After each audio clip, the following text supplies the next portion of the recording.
With the upcoming big screen adaptation starring Margot Robbie and Jacob Elordi, Wuthering Heights is back in the zeitgeist. Between its casting choices, aesthetic, and storytelling, this new adaptation has generated a lot of controversy. But controversy is nothing new when it comes to this classic story of love, obsession, and revenge. From its initial publication in 1847, Wuthering Heights has shocked, scared, and captivated generations of readers. And in this 3-part deep dive from the 2 a.m. Book Review Club, we'll be going back to the book.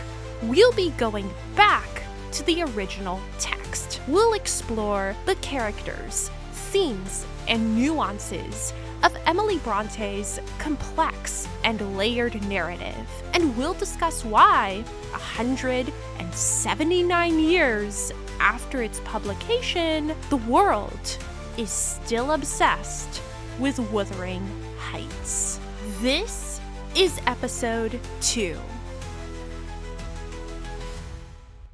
Content warning for domestic abuse, domestic violence, and animal abuse. Welcome to the second episode of our Wuthering Heights deep dive, where we are discussing chapters 11 through 21 of Emily Bronte's iconic book. The year is 1784, and the families at Wuthering Heights and Thrushcross Grange have reached an uneasy truce. At Thrushcross Grange, Catherine Earnshaw is more or less happily married to Edgar Linton. At Wuthering Heights, Henley Earnshaw is drinking himself to death while doing his best to ignore the other 2 residents of Wuthering Heights, one of them being his young son Hareton Earnshaw, and the other being his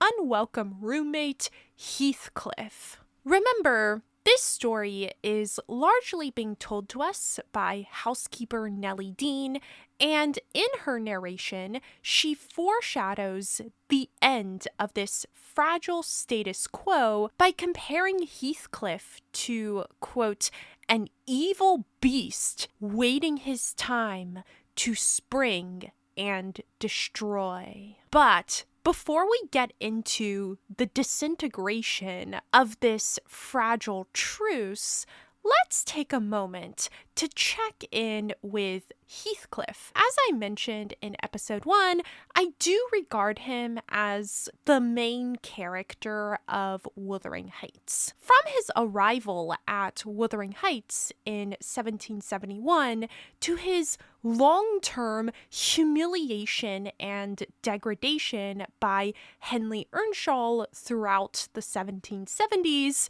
to his disappearance and then reappearance as a wealthy gentleman in the 1780s, Heathcliff has undergone a dramatic transformation in circumstances and social status, and an even more dramatic shift in characterization. In the context of this isolated rural society, Heathcliff stands out as an enigma, as a mystery, and as a man who is truly determined to carve out his own path in life. By the time we reach chapter 11, Heathcliff finds himself, for the first time, in a position of relative power. As a wealthy man, he is able to exploit Henley's gambling addiction to essentially take over Wuthering Heights. And as a newly minted gentleman, he is able to freely visit Thrushcross Grange as a social equal. But here's a question.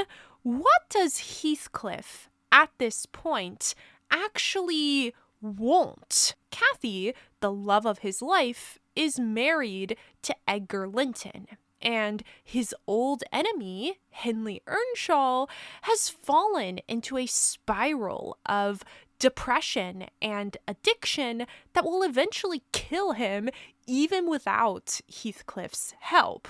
With his new money and social position, Heathcliff could have chosen to live anywhere, could have chosen to be anybody. And yet, for some reason, he has come back to the place from which he was once desperate to escape. In chapters 11 through 21, which we'll be discussing today, Heathcliff's agenda and personality will become both more and less clear. We'll learn, for example, that Heathcliff is still hell-bent on revenge, but who he's taking revenge against and in what form and for what reason becomes increasingly nebulous as the story progresses. Similarly, Heathcliff's once straightforward personality, he cares very much about Catherine Earnshaw and not at all about anything else, becomes much, much harder to decipher. He still cares for Cathy, but seems to have lost his humanity when it comes to everyone and everything else. And that, in and of itself, is a fascinating puzzle. How can someone be this angry and this violent and this obsessed with revenge? Why is it so impossible for Heathcliff to, just move on with his life? But as we discuss the evolution of Heathcliff's character, and in particular, how he's viewed by the other people in the story, we do need to establish some important context regarding Heathcliff's ethnicity. I brought this up briefly last episode and did not expand on it in the interest of time, but when we're trying to understand Heathcliff's personality and motivations, we need to remember that while it's never explicitly stated, Heathcliff is certainly coded to be a person of color. He is stated to be black-haired and dark-skinned, and at one point in the story, Nellie suggests to Heathcliff that, quote, "Who knows, but your father was Emperor of China and your mother an Indian queen." Multiple characters throughout the story refer to Heathcliff using racial slurs, and Mr. Linton, Edgar's father, suggests that Heathcliff is of East Indian descent. Putting all of this together, it's very likely, at least to me, this is just my opinion, that Heathcliff is possibly of Asian descent. If we put this together with the common theory that Heathcliff is actually Mr. Earnshaw's illegitimate son, and we refer to a moment in the text where Heathcliff, quote, turns white from shock, then it seems very likely, again, at least to me, this is just my personal opinion, that Heathcliff is a biracial child, the son of Mr. Earnshaw and a woman of color. Again, this is speculation, and you are free to come up with your own theories based on your own reading of the text. But given all of this textual evidence, and given how often the narrative compares Heathcliff to the blonde-haired, fair-skinned Linton family, it is very obvious that Heathcliff is being othered based on his appearance. We also can't ignore how harshly the other characters speak about Heathcliff, even before there's any real reason to do so. Nellie, for example, is never sympathetic to Heathcliff, even when he's being abused by Henley Earnshaw. And the language that both she and the other characters use to describe Heathcliff is very, very telling. Henley refers to 7-year-old Heathcliff as, quote, imp of Satan. Mr. Linton, again, this is Edgar's father, and he is the local magistrate. He says to Heathcliff, who is still a child at this point, that he looks like a villain and should be hanged. And, of course, there's also the fact that Heathcliff is often referred to using language such as savage and half-civilized, terms that definitely have racialized undertones. All of these examples, remember, come from the first 10 chapters of the book, where Heathcliff has vowed to take revenge, yes, but has not yet actually done anything wrong. As we discuss chapters 11 through 21, when Heathcliff will become much less sympathetic than he's been up to this point, it's important to keep in mind that Heathcliff did not turn out the way he did for no reason. Despite being raised in the Earnshaw household, Heathcliff was treated both by the Earnshaws and also by the neighboring Linton family as an outsider, an intruder, and as someone who was inherently inferior. Heathcliff is not necessarily a good person. And in fact, in this episode, we'll be exploring some of the very worst of Heathcliff's behavior. But as he further morphs and changes in his ongoing quest for revenge, let's not forget that Heathcliff didn't turn out this way because that's just who he is.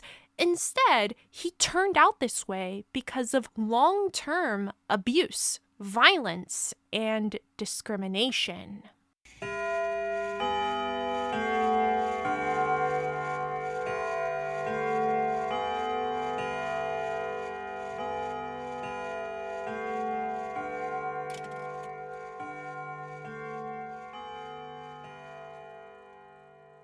Part 1.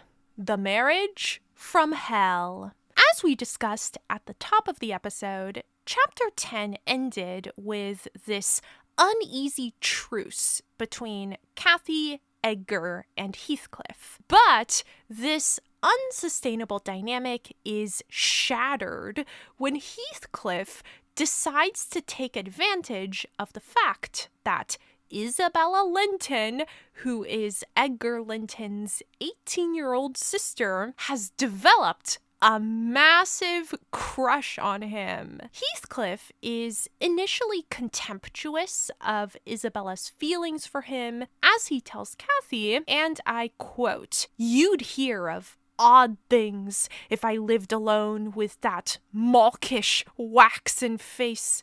The most ordinary would be painting on its white the colors of the rainbow and turning the blue eyes black every day or two." This is a quote from chapter 10, and yet in the very next chapter, chapter 11, when Heathcliff catches Isabella alone, he kisses her. This incident immediately ignites a storm of controversy in the Linton household. Cathy has already warned Isabella that falling in love with Heathcliff is a bad idea, and now she again tells Heathcliff to leave Isabella alone. Edgar also gets involved, and he tells Isabella that, quote, if she were so insane as to encourage that worthless suitor, it would dissolve all bonds of a relationship between them. But what happens when you tell a teenager that it's a really, really bad idea to start a relationship with a sexy, mysterious stranger. Obviously, they're gonna go behind your back and start a relationship with them. And that is what happens with Isabella and Heathcliff. Isabella is told by everyone in her family that getting into a relationship with Heathcliff is the worst idea ever. So she starts meeting with Heathcliff in secret. Isabella and Heathcliff's relationship progresses rapidly, which is yet another red flag that Isabella ignores. And at the end of chapter 12, Nellie discovers that the two of them have eloped. In a chilling moment of foreshadowing, Nellie discovers that Isabella's dog, Fanny, has been suspended by a handkerchief on a hook in the wall. See, this is why I had to put in the content warning for animal abuse. Fortunately, Nellie discovers Fanny before it's too late, but somebody, and you'll never guess who, has tried to hang this poor, innocent dog. If you've been paying any attention at all to the story up to this point, it will not come as a surprise that Isabella and Heathcliff have not suddenly fallen in love and run away to start a new life together. Instead, 2 months after their hasty marriage, they return and move into Wuthering Heights. Shortly after her return, Isabella sends a letter to Nellie, and in this letter, she describes just how horrific her new life is and how bad things have gotten at Wuthering Heights. She asks Nellie, quote, "Is Mr. Heathcliff a man? If so, is he mad? And if not, is he a devil?" Her new roommates at Wuthering Heights, Henley and Hareton Earnshaw, are equally charming. 6-year-old Hareton speaks almost exclusively in profanities and spends his time casually hanging puppies. I wonder who he learned both of those things from. And as for Henley, he is so determined to kill Heathcliff that he carries around a pistol with a knife attached to it. If you had any doubts about how Isabella would feel 2 months into her marriage to Heathcliff, we can see exactly how she feels when she sees Henley's weapon. "I surveyed the weapon inquisitively. A hideous notion struck me. How powerful I should be possessing such an instrument. I took it from his hand and touched the blade. He looked astonished at the expression my face assumed during a brief second. It was not horror, it was covetousness." Isabella Linton, selfish, spoiled, and privileged, has always felt relatively powerful despite being a woman coming of age in the 1780s. But with her marriage to Heathcliff, she has had everything taken away from her, even, or maybe especially, her personal autonomy. She is now effectively a prisoner at Wuthering Heights.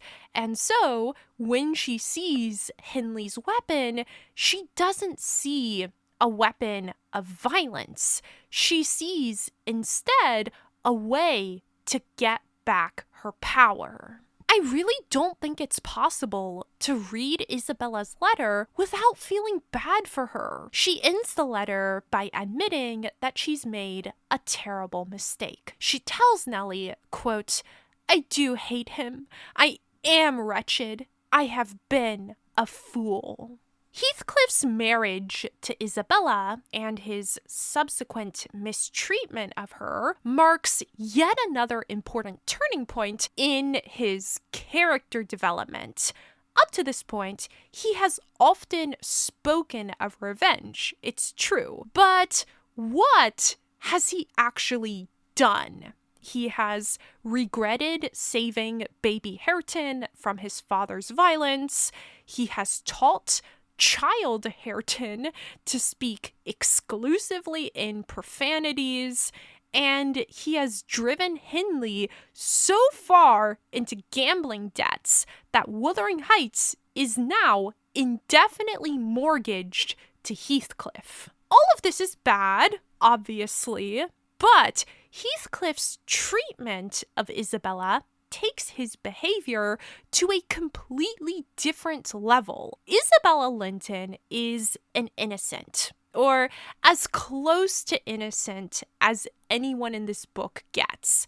But within 2 months, she has gone from a privileged 18-year-old to Heathcliff's abused and terrified prisoner. And I do call her a prisoner because, allow me to remind you, she is not allowed to leave the house. In chapter 14, we get our only direct look into Heathcliff and Isabella's married life when, at Isabella's request, Nellie visits Wuthering Heights.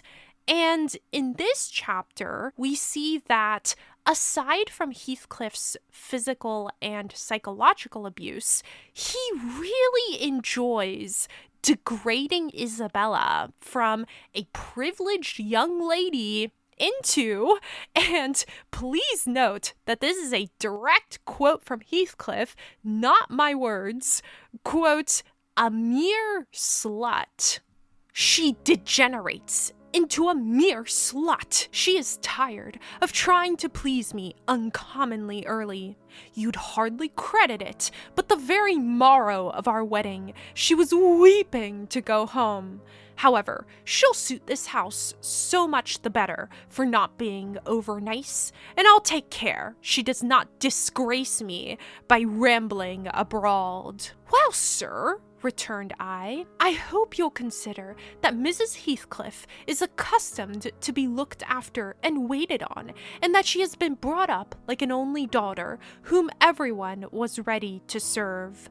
You must let her have a maid to keep things tidy about her, and you must treat her kindly. Whatever be your notion of Mr. Edgar, you cannot doubt that she has a capacity for strong attachments, or she wouldn't have abandoned the elegancies and comforts and friends of her former home to fix contentedly in such a wilderness as this with you. She abandoned them under a delusion, he answered, picturing in me a hero of romance and expecting unlimited indulgences for my chivalrous devotion. I can hardly regard her in the light of a rational creature, so obstinately has she persisted in forming a fabulous notion of my character and acting on the false impressions she cherished. But at last, I think she begins to know me. I don't perceive the silly smiles and grimaces that provoked me at first, and the senseless incapability of discerning that I was in earnest when I gave her my opinion of her infatuation and herself. It was a marvelous effort of perspicacity to discover that I did not love her. I believed at one time no lesson could teach her that. And yet, it is poorly learnt, for this morning she announced, as a piece of appalling intelligence, that I had actually succeeded in making her hate me. A positive labor of Hercules, I assure you. If it be achieved, I have cause to return thanks. Can I trust your assertion, Isabella? Are you sure you hate me? If I let you alone for half a day, won't you come sighing and wheedling to me again? I dare say she would rather I had seemed all tenderness before you. It wounds her vanity to have the truth exposed.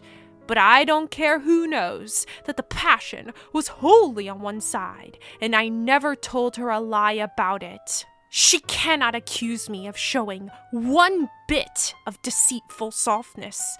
The first thing she saw me do on coming out of the Grange was to hang up her little dog, and when she pleaded for it, the first words I uttered were a wish that I had the hanging of every being belonging to her, except one. Possibly, she took that exception for herself. But no brutality disgusted her. I suppose she has an innate admiration of it, if only her precious person were secure from injury. Now, was it not the depth of absurdity, of genuine idiocy for that pitiful, slavish, mean-minded bratch? It says bratch in the text. I think he means... Anyway, yes, it says bratch, B-R-A-C-H. To dream that I could love her. Truly, Heathcliff's cruelty has to be seen or heard or read, I guess, to be believed. You know, he's not wrong to say that Isabella should have seen the red flags and that she was entirely too gullible, but Heathcliff's lack of sympathy for Isabella really does make him seem not just heartless, but kind of inhuman. Here we have an 18-year-old girl, spoiled, selfish, privileged, and very much insulated from the real world, who, yes, had terrible judgment in forming a crush on Heathcliff and then eloping with him, but does one bad decision, one moment of terrible judgment, mean that she deserves to go through so much suffering?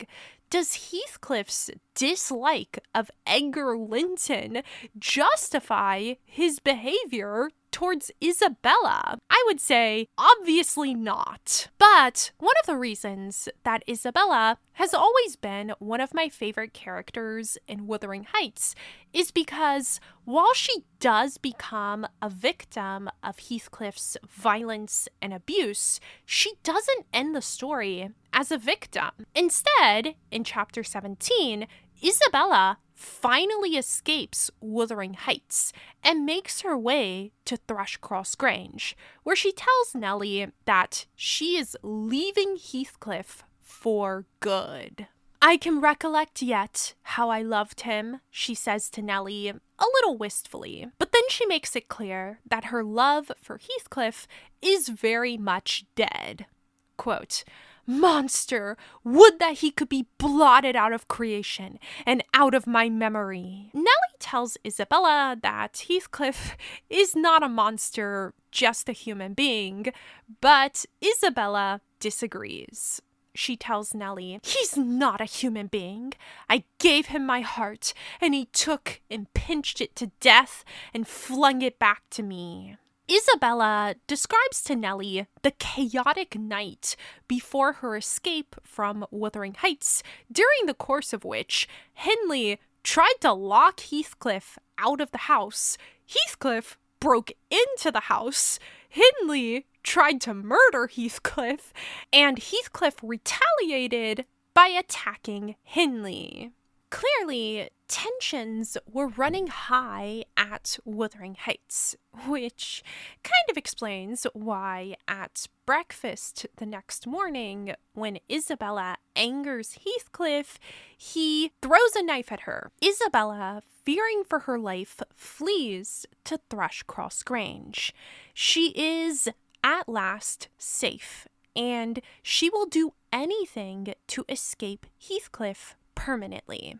Quote, "And far rather would I be condemned to a perpetual dwelling in the infernal regions than, even for one night, abide beneath the roof of Wuthering Heights again." What is somewhat surprising is that in this story of violence, abuse, and terror, Isabella does manage to escape Heathcliff, she manages to create a new life for herself, and possibly more than any other character in the story, she builds a happy ever after for herself. And you know what? Good for her. After everything she went through with Heathcliff, Isabella deserves to find happiness.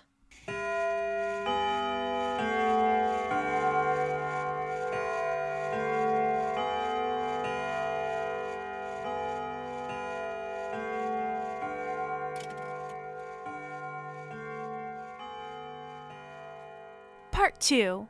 The Death of Catherine Earnshaw. In the midst of all these dramatic events, you've probably been wondering where Catherine Earnshaw is. Unsurprisingly, she is off creating some drama of her own.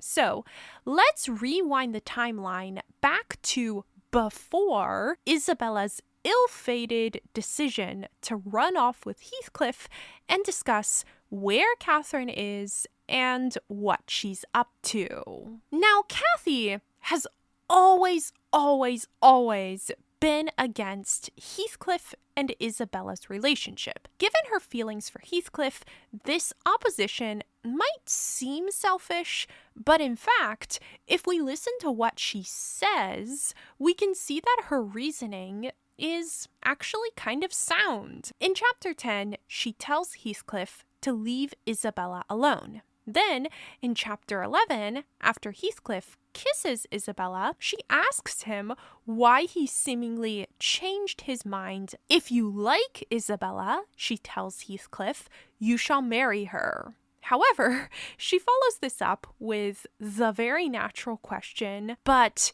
do you like her? Heathcliff remains silent, and Kathy says, there, you won't answer. I'm certain you don't. Kathy's concern is not Heathcliff's sudden desire to marry her sister-in-law. Her concern is that Heathcliff doesn't actually like Isabella.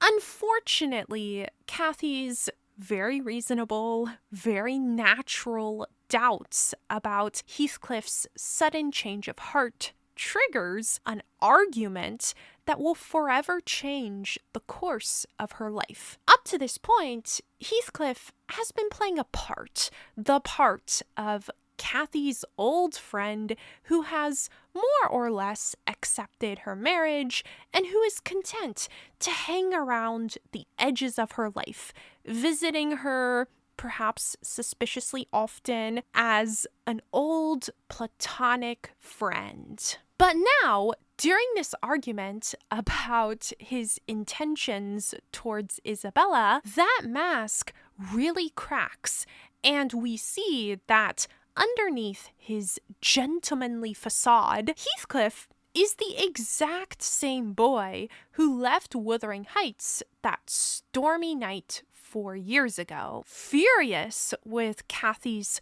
calm, rational, level-headed response, he tells her that, quote, if I imagined you really wished me to marry Isabel, I'd cut my throat. He also reveals that he is just as obsessed with revenge as ever. In fact, he tells Kathy that, quote, if you think I can be consoled by sweet words, you are an idiot. And if you fancy I'll suffer unrevenged, I'll convince you of the contrary in a very little while. Kathy is amazed at what she calls Heathcliff's, quote, new phase of character. But while this might seem a bit oblivious on Kathy's part, I think that this more so reflects her desire to keep the past in the past. Remember, Kathy is Heathcliff, meaning that she herself has not really changed either. It's just that in the Linton bubble of privilege and wealth, she can pretend otherwise. However, Heathcliff's outburst forces Kathy to realize that not only has he remained unchanged, she herself is still the passionate, stubborn, forceful girl who once vowed that she and Heathcliff would never be separated. Now, if this argument could have remained between Kathy and Heathcliff, maybe the next few chapters would have gone in a different direction. Who knows? Maybe the entire book could have turned out differently. However, at this point in the narrative, our old friend Nellie Dean intervenes. Nellie is concerned with the direction of their argument. She is concerned about Heathcliff's intentions towards Isabella, so she goes to Edgar and she tells him everything. Edgar gets angry, not just at Heathcliff, but also at Kathy, and he goes downstairs to confront them. In the subsequent conversation, nobody comes out looking good. Edgar, for his part, attacks Heathcliff with classist language. He calls him a blackguard with a miserable, degraded character, while Heathcliff tells Edgar that, quote, "I'm mortally sorry that you are not worth knocking down." Kathy joins in on the name-calling. She calls Edgar a coward who doesn't have the courage to physically attack Heathcliff, and then she tells him that she wishes that, quote, "Heathcliff may flog you sick." Now, Kathy is angry with Edgar because, from her point of view, she was trying to convince Heathcliff to stay away from Isabella. But during the course of this argument, she ends up becoming annoyed with both of these men because she finds herself in the same dynamic that she found so unsustainable at the age of 15. However, the difference is that in this situation, the roles are reversed.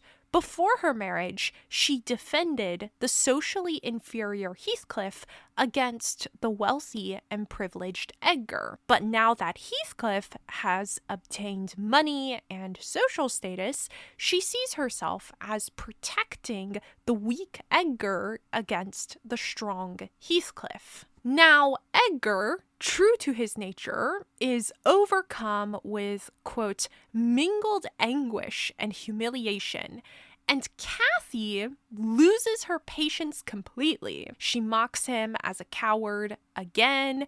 Heathcliff joins in on the humiliation.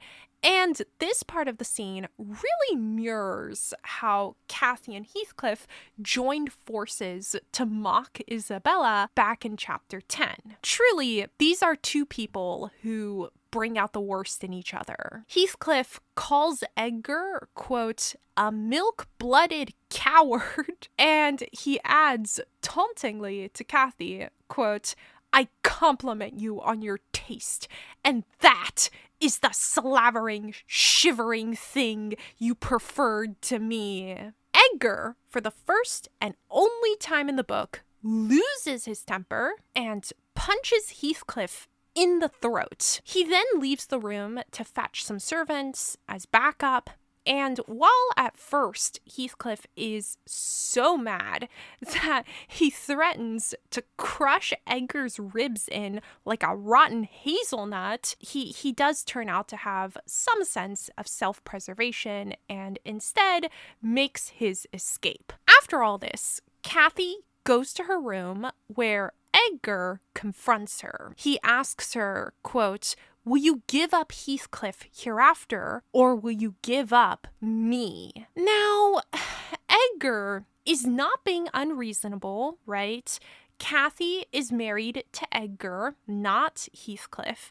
And when Heathcliff barges into Edgar and Kathy's home, insults Edgar to his face, and threatens to physically attack him, Edgar is not wrong to want to draw some boundaries. Kathy, however, is having none of it, and she tells him that I require to be let alone. Edgar hesitates, but ultimately leaves, and Kathy remains shut up in her room for the next 3 days. Now, to explain what happens next, I need to talk about Kathy's long-term struggle with chronic illness. Kathy's chronic illness, as far as I can tell, dates back to chapter 9, when she falls ill immediately following Heathcliff's disappearance. She is so sick, in fact, that when Edgar Linton's parents move her to Thrushcross Grange to personally care for her, they both catch whatever Kathy's got and die.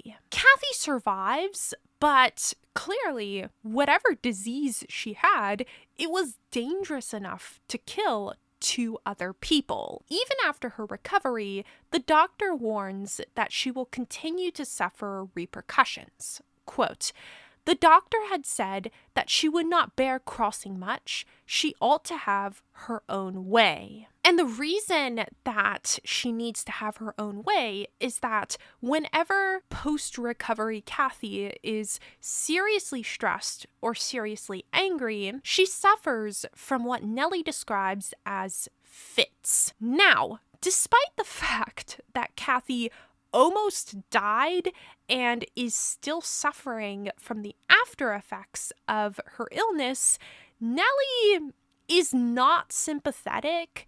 Instead, she downplays and belittles Kathy's suffering by saying that, quote, "It was nothing less than murder in her eyes for anyone to presume to stand up and contradict her." Basically, Nellie sees Kathy's chronic illness as an excuse to get what she wants. But even after Kathy does get what she wants, which is to marry Edgar and live happily ever after, she still experiences what the book calls seasons of gloom and silence, which Edgar, in a rare moment of clarity, understands is, quote, produced by her perilous illness. So while we never get an exact medical explanation of what is going on with Kathy, we can see that her chronic illness is directly linked to periods of emotional distress. And you know what causes Kathy immense emotional distress? That's right, the epic showdown between Heathcliff and Edgar in chapter 11. After Heathcliff leaves, Kathy begins to experience physical symptoms of her chronic illness. As she complains to Nellie, "1,000 smith's hammers are beating in my head." And then, here comes Edgar to make things worse, pressuring her to choose between him and Heathcliff.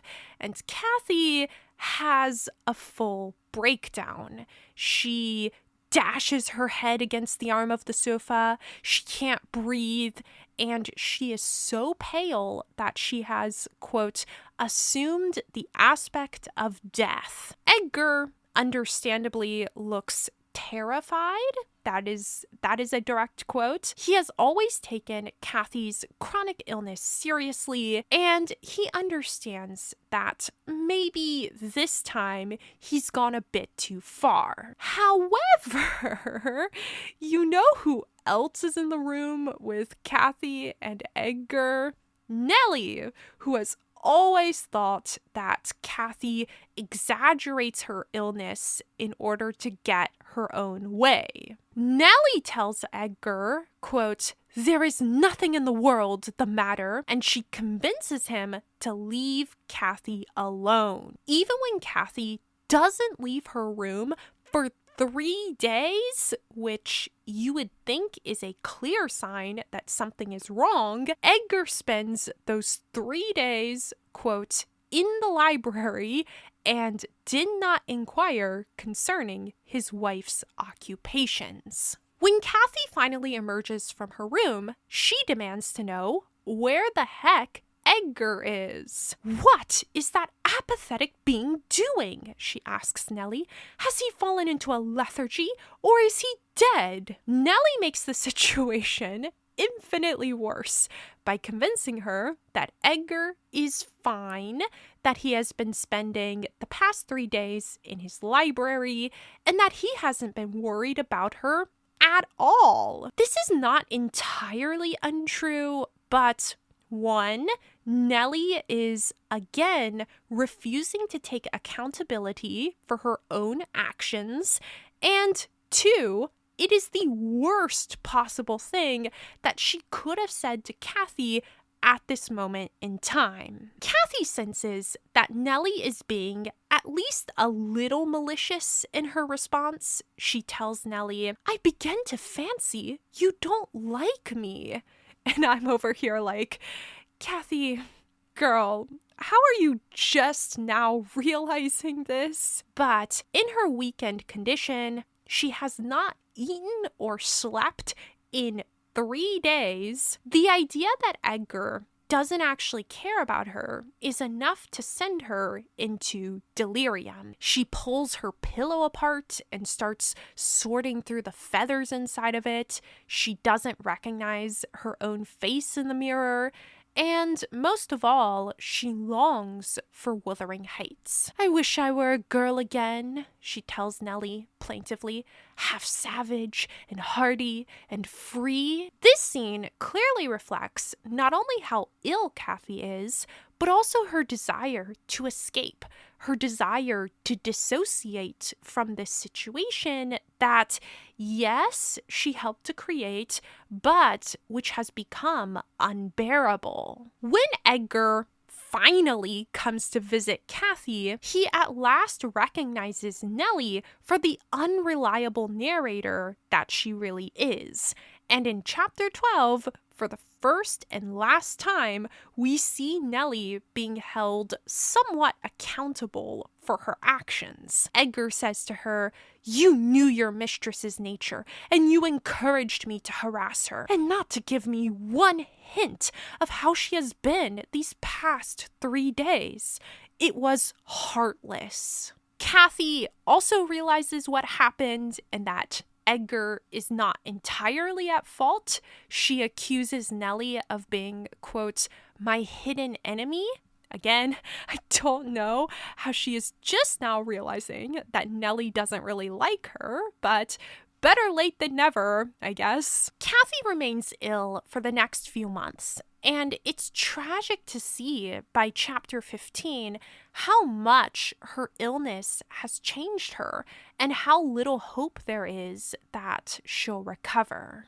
Her thick, long hair had been partly removed at the beginning of her illness, and now she wore it simply combed in its natural tresses over her temples and neck. Her appearance was altered, but when she was calm, there seemed unearthly beauty in the change.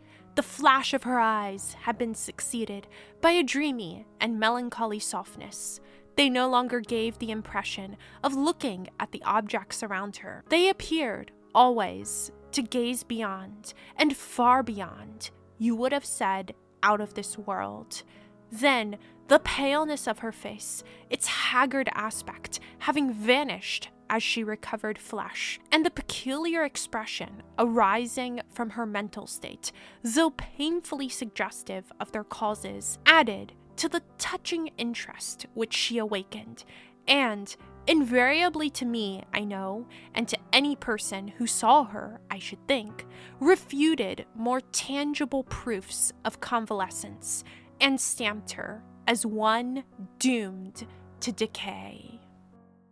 But Catherine Earnshaw, who has lived so passionately, cannot die quietly, and in chapter 15, she is, at last, for the final time, reunited with Heathcliff. At this point in the timeline, Heathcliff has been married to Isabella for just a few months, and they have recently arrived back at Wuthering Heights. Heathcliff has been longing to see Kathy again, and one fine Sunday, he just walks into Thrushcross Grange. Now, I said this in the previous episode, that Kathy is not the kind of person to physically cheat on her husband, but she will make an exception when, she is actively dying, because her reunion with Heathcliff is, how do I put this, a physically passionate encounter. In a stride or two, he was at her side and had her grasped in his arms. He neither spoke nor loosened his hold for some 5 minutes, during which period he bestowed more kisses than ever he gave in his life before, I dare say. But then my mistress had kissed him first, and I plainly saw that he could hardly bear, for downright agony, to look into her face.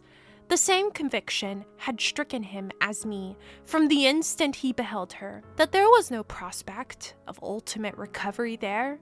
She was fated, sure to die. I love this scene. Okay, this reunion is also notable because for the first and last time, Heathcliff and Kathy speak to each other honestly. Heathcliff, of course, tells Kathy that it is all her fault. You teach me now how cruel you've been, cruel and false. Why did you despise me? Why did you betray your own heart, Kathy? I have not one word of comfort. You deserve this. You have killed yourself. Yes, you may kiss me and cry and wring out my kisses and tears. They'll blight you. They'll damn you. Sorry, so dramatic. You loved me. Then what right had you to leave me? What right? Answer me for the poor fancy you felt for Linton. Let me alone. Let me alone, sobbed Catherine. If I've done wrong, I'm dying for it. It is enough. You left me too, but I won't upbraid you. I forgive you. Forgive me. It is hard to forgive and to look at those eyes and feel those wasted hands, he answered. Kiss me again and don't let me see your eyes. They were silent, their faces hid against each other and washed by each other's tears. At least, I suppose the weeping was on both sides, as it seemed Heathcliff could weep on a great occasion like this. You can always count on Nellie coming through with a snarky, snide little observation, even when Kathy is literally dying. To the very end, Kathy refuses to let Heathcliff go.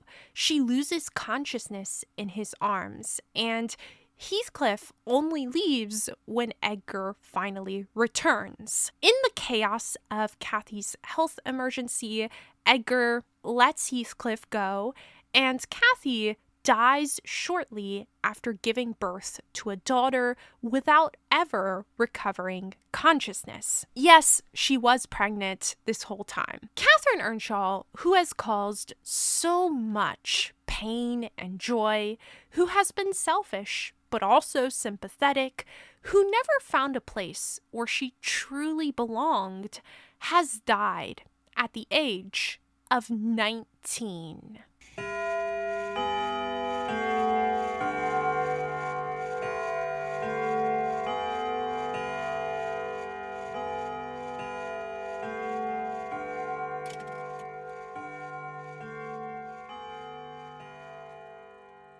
Part 3. Wuthering Heights, the New Generation. In Chapter 18, we decisively move to the next generation of Wuthering Heights with an in-depth introduction to Catherine Earnshaw's daughter, who is named, can you guess?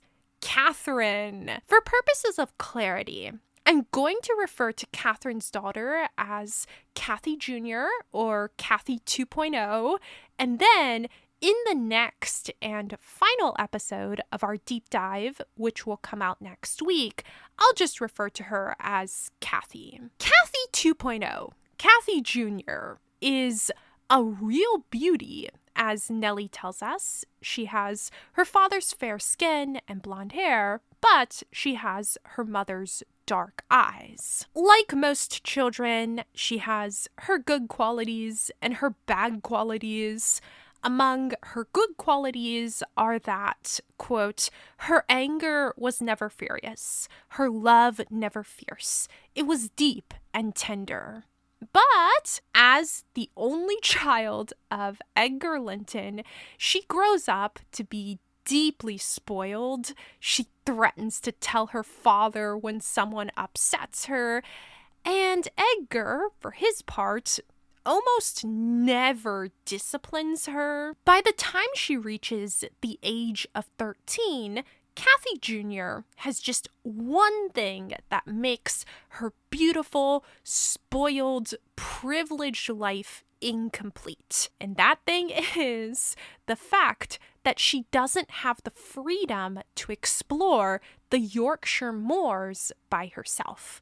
This, of course, is a metaphor for her desire to live a life on her own terms, and not on the terms dictated to her by her loving father. Shortly before her death, Catherine Earnshaw told Nellie, quote, "I'm wearying to escape into that glorious world and to be always there." And now, in an echo of that sentiment, we have her daughter, Kathy 2.0, asking Nellie, quote, "Ellen, how long will it be before I can walk to the top of those hills?" As Nellie often stresses, Kathy Jr. is not exactly like her mother, but at their core, both of them long for freedom. Little Kathy Linton, little Kathy Jr., will, of course, be a major player in the new generation of Wuthering Heights. But there are two other key players that we need to introduce at this point, beginning with a little boy named Linton Heathcliff. The last time we left Isabella, she had managed to escape Heathcliff and build a new life for herself in the south of England. But what I didn't mention is that at the time of her escape, she was pregnant with Heathcliff's child, a son that she eventually named Linton. After leaving Heathcliff, Isabella has 12 happy years of her independent life in which she gets to do whatever she wants to do and raise her little boy before dying of an unspecified illness. I don't know, it was the 19th century. People just randomly died. However, before her death, she writes to Edgar, asking him to become Linton's guardian, and Edgar agrees. Linton Heathcliff first appears in chapter 19 when Edgar brings him to Thrushcross Grange.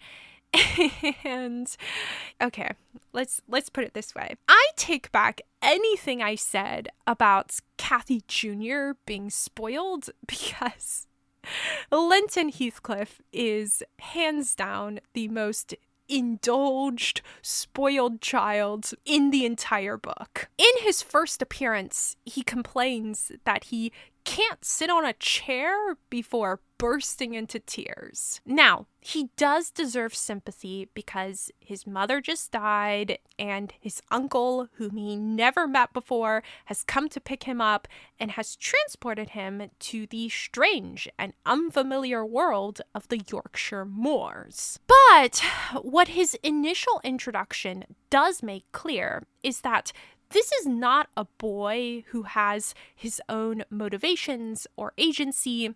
This is a boy who will be deeply shaped and influenced by whatever environment he finds himself in. And so, when Heathcliff demands to have his son sent to Wuthering Heights, and Edgar reluctantly complies, we already know that Heathcliff has some nefarious plans up his sleeve, and also that Linton will have no choice but to play right into them. Nellie is tasked with delivering Linton to Wuthering Heights, And unsurprisingly, neither Linton nor Heathcliff is enthusiastic about this father-son. It's not a reunion. They've never met before. This father-son introduction. Heathcliff calls Linton, quote, "thy mother's child entirely," and says that he is, quote, "bitterly disappointed with the whey-faced, whining wretch." What a way to speak of your own child. And yet, Heathcliff has no intention of sending Linton back to Thrushcross Grange. He reassures Nellie that he will be very kind to his son, if only because through Linton he will have, quote, "the triumph of seeing my descendant fairly lord of their estates, my child hiring their children to till their father's lands for wages." Linton is terrified at the prospect of being left at Wuthering Heights, and the last thing that Nellie hears as she walks out the door is Linton frantically calling out to her, "Don't leave me! I'll not stay here! I'll not stay here!" We don't see Linton Heathcliff again until 3 years later. It is the year 1800. Cathy Jr. has just turned 16, and for her birthday, she takes a long walk on the moors with Nellie, where they meet, guess who? Heathcliff!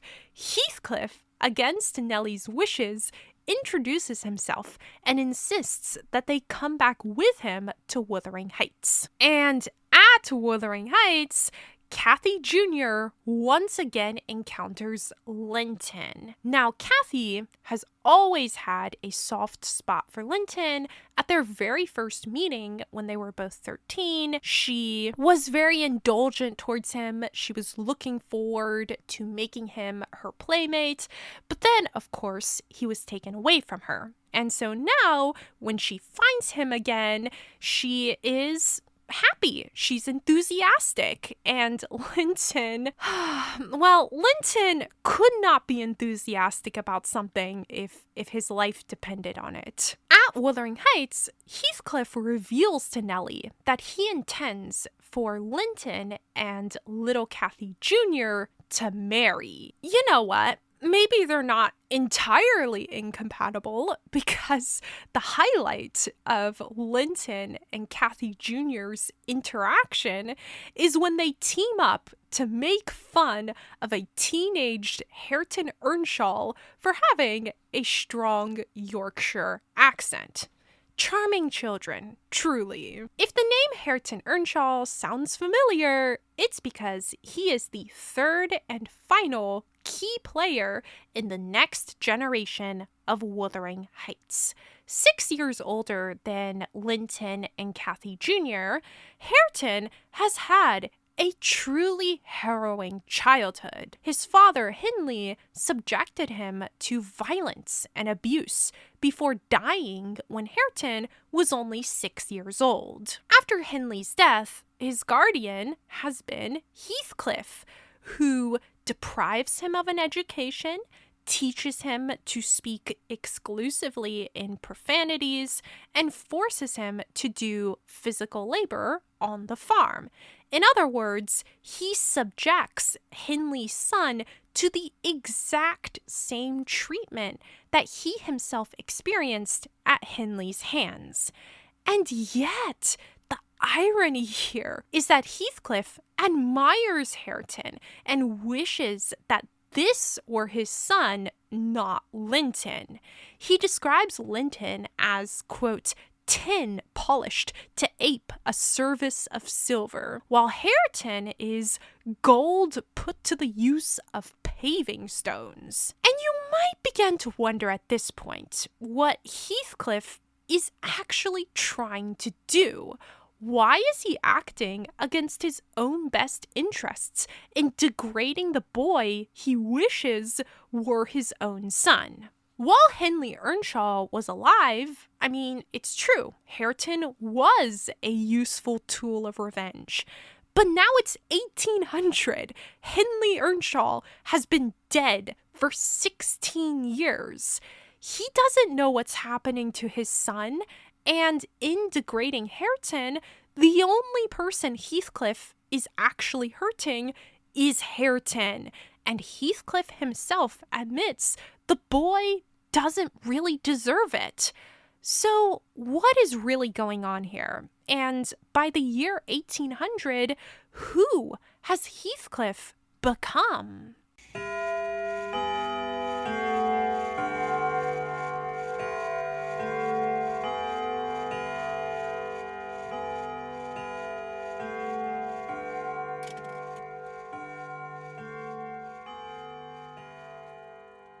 Part 4. Who is Heathcliff? As we discussed last episode, Heathcliff underwent a radical character transformation in the first 10 chapters of Wuthering Heights.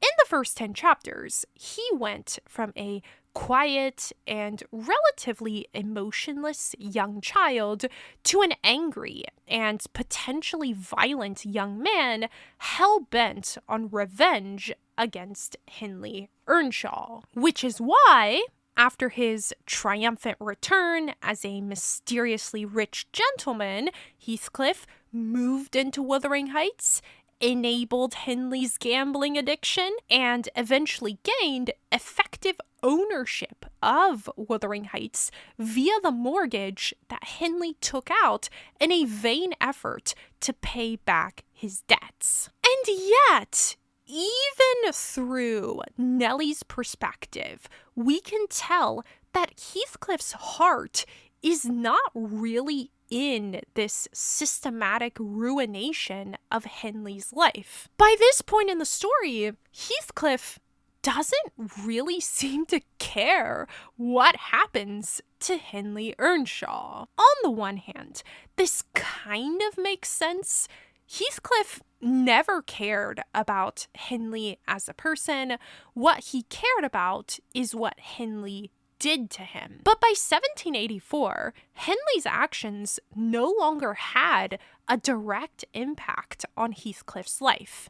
Henley did try to turn Heathcliff from an Earnshaw family member to a servant, but somehow, Heathcliff still managed to raise himself to the social status of a wealthy gentleman. By 1784, Henley is so irrelevant, so unimportant, that when he dies off screen in chapter 17, Heathcliff barely reacts. But you know who Heathcliff does really care about? Yes, Catherine Earnshaw, the girl who broke his heart by marrying another man. In chapters 11 through 21, Cathy and Heathcliff have only 2 encounters. They meet once in chapter 11, and then again just before Cathy's death in chapter 15. In both conversations, Heathcliff speaks of revenge. But here's a question that is crucial to understanding what Cathy describes as his new phase of character. Who or what does Heathcliff want revenge against? The simple answer here is that he wants revenge against Edgar Linton for marrying Catherine Earnshaw. And so, realizing that little Isabella has a crush on him, he marries her and turns her into a tool of revenge. As I mentioned earlier, he doesn't just abuse Isabella, he also socially degrades her. When Nellie visits Wuthering Heights in chapter 14, she is shocked to discover that Isabella no longer looks like the young lady from Thrushcross Grange. Instead, as Nellie tells us, quote, her pretty face was wan and listless, her hair uncurled, some locks hanging lankly down, and some carelessly twisted round her head. Heathcliff, on the other hand, has, quote, never looked better, and Nellie reflects, a little unkindly, Quote, so much had circumstances altered their positions that he would certainly have struck a stranger as a born and bred gentleman, and his wife as a thorough little slattern. Even Nellie is dunking on Isabella when she's down.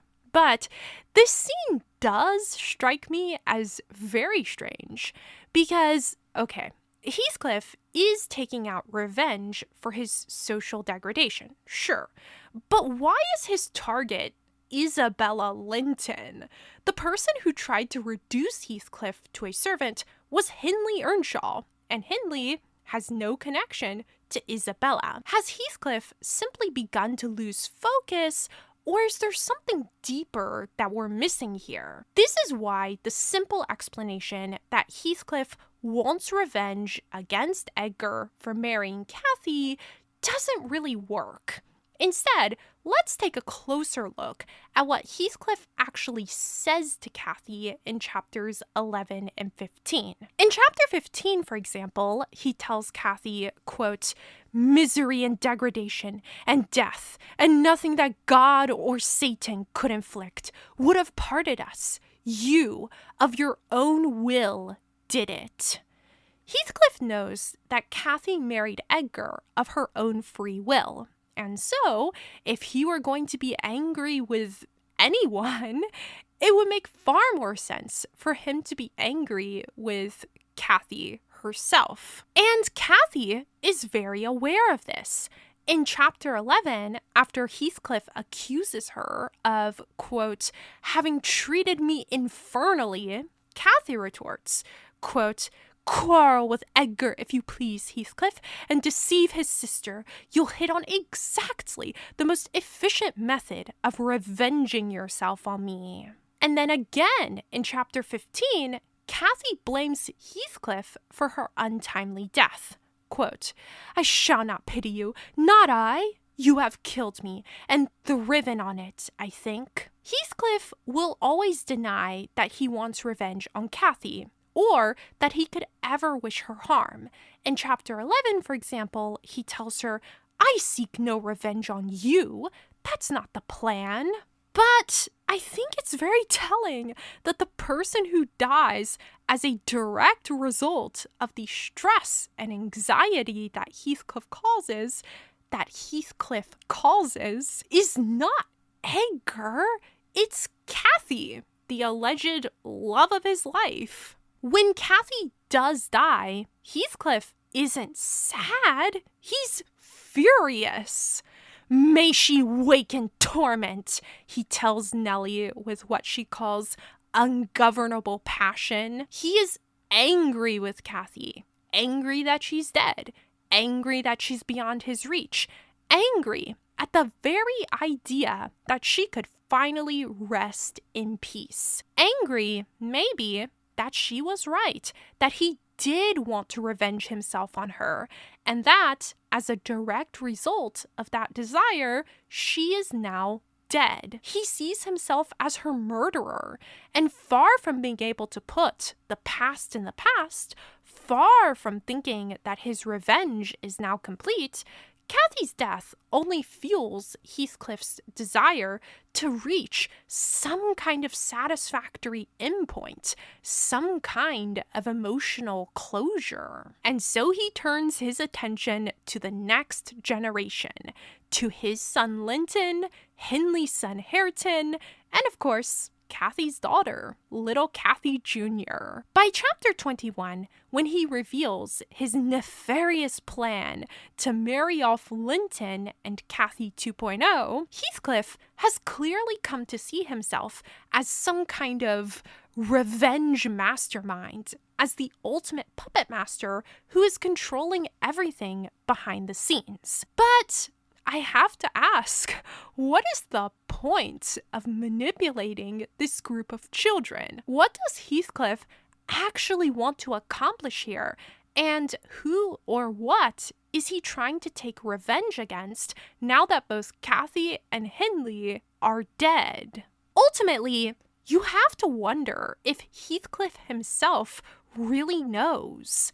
As Cathy famously once declared, she is Heathcliff, That is, both she and Heathcliff struggle to have any sense of self that does not include the other person. Now that Cathy is dead, Heathcliff has entered a downward emotional spiral that drives him to hurt everyone around him, whether or not they deserve it. Hurting Hareton is not gonna hurt Hindley because Hindley is dead. Hurting Cathy Jr. won't hurt Cathy because Cathy is dead. Of Heathcliff's generation, only Edgar is still alive. And yeah, sure, Heathcliff doesn't like Edgar Linton, but it's hard to argue that he's ever really cared about him. The thing about Heathcliff is that he simply can't stop. He'll continue to humiliate Hareton, continue to use Linton for his own purposes, continue to pull Cathy Jr. further from the safety of Thrushcross Grange and towards the destructive and dysfunctional world of Wuthering Heights. Chapter 21 ends with Nellie's discovery that Cathy Jr. has been secretly corresponding with Linton via a little servant boy who carries letters back and forth between them. Nellie confronts Cathy 2.0 about these letters and, under threat of telling Edgar, forces her to burn them. It was done. I stirred up the ashes and interred them under a shovel full of coals, and she mutely, and with a sense of intense injury, retired to her private apartment. She wouldn't dine, but she reappeared at tea, pale and red about the eyes, and marvelously subdued in outward aspect. Next morning, I answered the letter by a slip of paper inscribed, "Master Heathcliff is requested to send no more notes to Miss Linton, as she will not receive them." And, thenceforth, the little boy came with vacant pockets. But is this the end of Linton and Cathy's interactions, or is the stage simply being set for the next step in Heathcliff's nefarious plans? Find out next time on the third and final episode of the Wuthering Heights Deep Dive from the 2 a.m. Book Review Club, where we are exploring the characters, themes, and nuances of Emily Bronte's complex and layered narrative, and where we're discussing why, 179 years after its publication, the world is still obsessed with Wuthering Heights.